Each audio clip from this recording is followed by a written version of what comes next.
Huwag magtago, harapin ang kaso.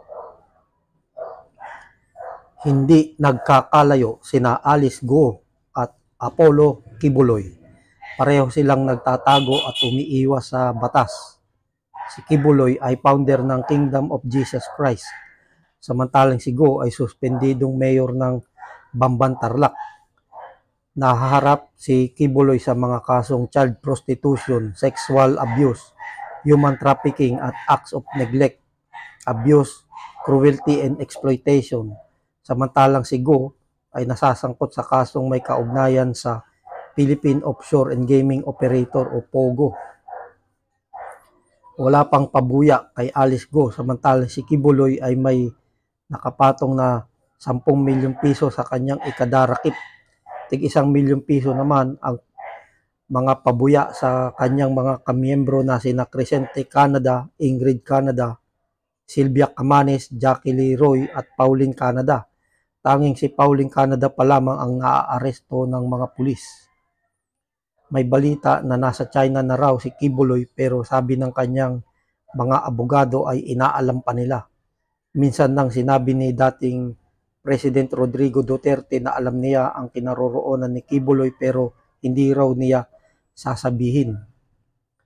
Pinagdududahan din kung nasa bansa pa si Go pero sabi ng kanyang abogado ay narito pa raw. Ayon sa abogado, lagi raw silang nag-uusap ni Go at pinayuhan din niya na dumalo ito sa pagdinig ng Senado. May nagbabanta raw sa buhay nito at nagkaroon ng trauma kaya hindi makadalo sa hearing. Nakatakdang mag-hearing ang Senado sa July 29.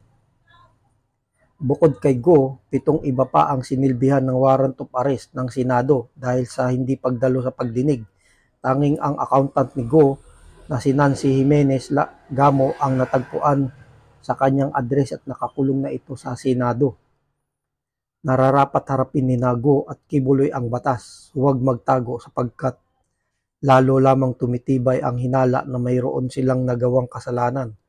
Ang pagtatago ay nagpapatunay na guilty sa isinampang kaso.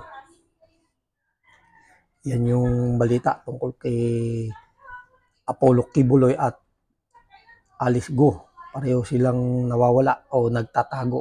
Nawawala dahil nagtatago sila, hindi sila makita at ayaw harapin yung kaso. Samantalang hindi pa sila itinuturing ng mga naakasuhan. Kumbaga akusado pa lang sila. Hindi pa sila nahahatulan ng korte. Kailangan pa nilang ito'y sagutin para patunayan sila ay inosente.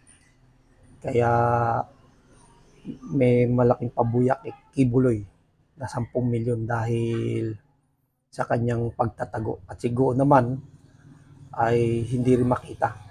Kaya dapat magpakita na sila at harapin ng mga kaso nila.